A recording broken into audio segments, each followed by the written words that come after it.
সবাইকে প্রীতি ও শুভেচ্ছা জানিয়ে আজকের ভিডিওটি শুরু করছি। আজকের ভিডিওটি মহাকুম্ভের উপর।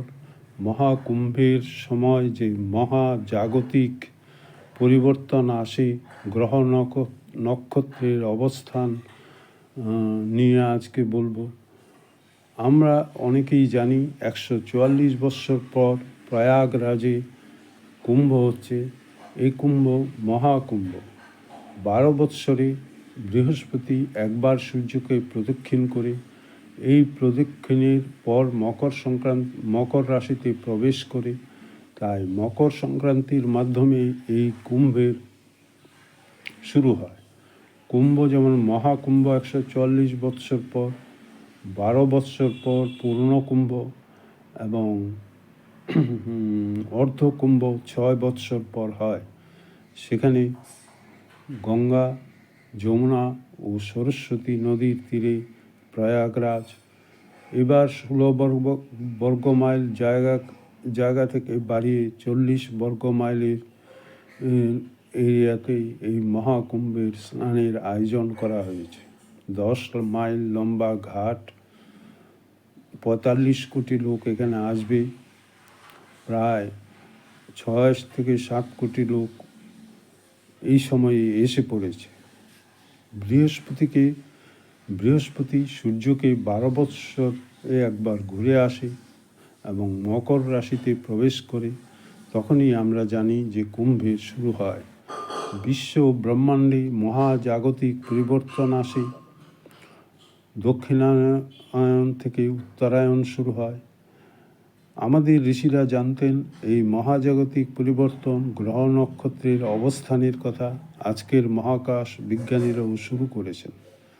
আমরা জানি সত্যযুগে সমস্ত গ্রহ নক্ষত্র একই লাইনে আসবে। তারপর দ্বাপর ত্রেতা যুগে সংখ্যা কমতে থাকবে। কলিযুগে এসে গ্রহ নক্ষত্র নিজের মতো ঘুরতে থাকবে সূর্যের চারিদিকে। সূর্যকে কেন্দ্র করে তেমনি আমাদের অগণিত গ্রহ নক্ষত্র রয়েছে এই গ্যালাক্সিতে। সূর্যকে ঘিরে তারা ঘুরছে। এই গ্যালাক্সি এক মহাজাগতিক ঘটনা ঘটবে। গ্যালাক্সিতে 7টি গ্রহ একই রেখায় আসবে। ঋষিরা হাজার হাজার বছর আগে এই কথা বলে গেছেন। তখনও তো যন্ত্রপাতি প্রযুক্তি ছিল না। এই গ্রহগুলি নিজের মতো সূর্যের চারিদিকে ঘুরছিল। 21 তারিখ থেকে 29 ফেব্রুয়ারি পর্যন্ত 7টি গ্রহ একই লাইনে থাকবে। এই সময়টা শুভ সময় হবে, কারণ আমরা খালি চোখে 4টি গ্রহকে সূর্যাস্তের পর দেখা যাবে: শনি, শুক্র, মঙ্গল, বুধ, বৃহস্পতি। আবার 29 তারিখ এসে জুটবে ইউরেনাস, নেপচুন। এই 7টি গ্রহ একই লাইনে আসবে। শনি 10,756 দিনে সূর্যকে একবার প্রদক্ষিণ করে। শুক্র 225 দিনে সূর্যকে প্রদক্ষিণ করে। মঙ্গল গ্রহ 687 দিনে সূর্যকে প্রদক্ষিণ করে। বুধ 88 দিনে একবার প্রদক্ষিণ করে। বৃহস্পতি 4333 দিনে একবার সূর্যকে প্রদক্ষিণ করে। ইউরেনাস 84 বৎসরে, নেপচুন 164.8 বৎসরে সূর্যকে প্রদক্ষিণ করে।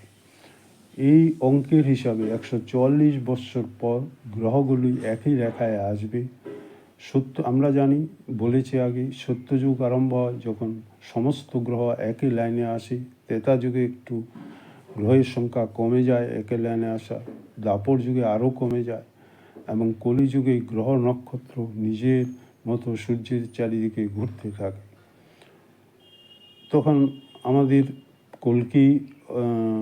কলিযুগে নানা রকম অপকর্ম হয়, মানুষজনের চরিত্র নষ্ট হয়ে যায়। আজকে মহাকাশ বিজ্ঞানীরা আমাদের এই ঋষির কথা মেনে নিয়েছেন। এই মহাজাগতিক ঘটনা 21 জানুয়ারি থেকে 28 ফেব্রুয়ারি পর্যন্ত চলবে। এর মধ্যে কি ঘটবে? মৌনী অমাবস্যা যুগ 29 ফেব্রুয়ারি, বসন্ত পঞ্চমী 3 ফেব্রুয়ারি, পূর্ণিমা মানে মাঘী পূর্ণিমা বা 12 ফেব্রুয়ারি, অচলা সপ্তমী 4 ফেব্রুয়ারি, শিবরাত্রি 26 ফেব্রুয়ারি ঘটবে। আর 29 তারিখ মহাকুম্ভ শেষ হবে। বামপন্থী ও হিন্দু বিরোধী শক্তি হিন্দু ধর্মের তীব্র আলোচনা করেন, নানা রকমের কুযুক্তি দেন, কারণ তারা জানেন হিন্দু শক্তি সংগঠিত নয়, তাই তারা নিরাপদ, কিন্তু কখনো তারা অন্য ধর্মকে আঘাত করেন না। এই মহাকুম্ভে রয়েছে কল্পবাস। মহাকুম্ভের একটি বিষয়, 1 মাসের জন্য বানপ্রস্থের জীবনযাপন। সংসারী মানুষরা আসেন, তারা তাঁবুতে থাকেন, স্বল্প জিনিস ব্যবহার করেন, তাদের সঙ্গে তাদের ছেলেমেয়েরা আসে, তারাও আধ্যাত্মিকতার অভ্যাস নেয়। তাঁবুতে রান্না ও ঠান্ডা ভিতর তারা এই অভ্যাস তৈরি করেন, অর্থাৎ কষ্ট স্বীকার করেন। সেখানে তারা পূজা ধ্যান করেন। সন্ন্যাস হওয়ার পূর্ব সাধনায় এখান থেকে মানুষ সন্ন্যাসী হয়ে যায়। আত্মশুদ্ধি, আত্মবিচার মানুষ করে, তাদের সাথে শিশু পরিবারের লোকেরাও থাকে। তারা প্রভাবিত ওখানকার ঊর্জা অত্যন্ত উচ্চস্তরে। যুগ যুগ ধরে ঋষিরা আসছেন এখানে, বিশ্বমিত্র, বশিষ্ঠের মতো ঋষিরা এসছেন আরও অনেক ঋষি। তারা হরিভোজন শোনেন, কীর্তন শোনেন, প্রবচন শোনেন, তার মনের ভিতর প্রভাব পড়ে। এইভাবে মহাকুম্ভ তার কাজ করে চলেছে। হিন্দু শক্তি নিজেদেরকে ঐক্যবদ্ধ করেছে। মহাকুম্ভ হিন্দু শক্তির একটা পাওয়ার হাউস।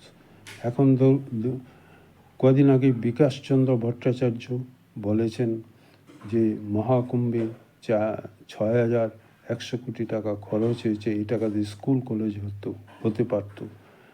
কিন্তু হজের সাবসিডি দেওয়া হয়, হজ ঘর তৈরি করা হয়েছে, সেই সবের জন্য তিনি কিছু বলেননি। এগুলি সিপিএম আমল চলত। মাদ্রাসা করা হয়েছে, তার জন্য তিনি কিছু বলেন না। তিনি গোমাংস খেয়ে ধর্মনিরপেক্ষ হয়েছেন, কিন্তু সেলিম সাহেবকে শূকরের মাংস খাওয়াতে পারেননি। 40 থেকে 45 কোটি লোক আসবে প্রতিদিন। 1 কোটি লোকের জন্য প্রতিদিন 1 কোটি লোকের জন্য রান্না হয়। প্রায় 40 বর্গমাইল জুড়ে এই কুম্ভ এলাকা, 10 মাইল লম্বা ঘাট। 6,100 কোটি টাকা খরচ হয়েছে। প্রায় 45 কোটি লোক এখানে এসে 2,15,000 কোটি টাকা খরচ করবে। দেশি বিদেশি লোক গড় খরচ করবে 2,15,000 কোটি টাকা। রাজস্ব আদায় হবে সরকারের 31,000 কোটি টাকা। দেশি বিদেশি বিজ্ঞাপন থেকে আয় হবে 2,000 কোটি টাকা। স্টল থেকে আয় 20,000 কোটি টাকা। খাবার বেচে 200 কোটি টাকা। পূজা সামগ্রী বেচে 5,000 কোটি টাকা। দুধ ও মিষ্টি 4,000 কোটি টাকা। ফুল 800 টাকা।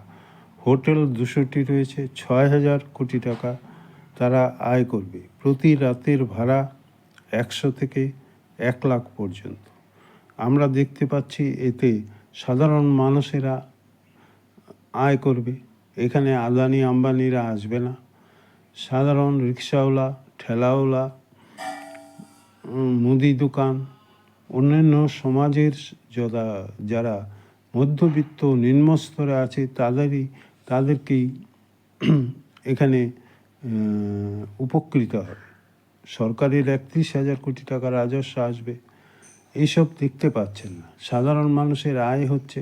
হিন্দু ধর্মের এই বিশালতাই এদেরকে ভয় পাইয়ে দিচ্ছে। হিন্দুরা যত ঐক্যবদ্ধ হবে, বিকাশ রঞ্জন ভট্টাচার্যের মতো লোকেরা, বামপন্থী বা বামাসুররা এমনভাবে চিৎকার করতে থাকবে। রাম মন্দিরের সময় এরা বলেছিল এই দিয়ে হাসপাতাল হতো, হতো, লক্ষ লক্ষ মানুষের সেখানে আয় হচ্ছে। এটা কি কম বড় কথা? কোন সমাজ, কোন ধর্ম আছে যে পূজা উৎসবের মাধ্যমে সাধারণ মানুষের কাছে আয় পৌঁছাতে পারে? আমরা দুর্গাপূজায় দেখি কত মানুষ আয় করে, তেমনি সেখানেও মহাকুম্ভে বহু লোক আয় করছে, আধ্যাত্মিকতার আনন্দ নিচ্ছে।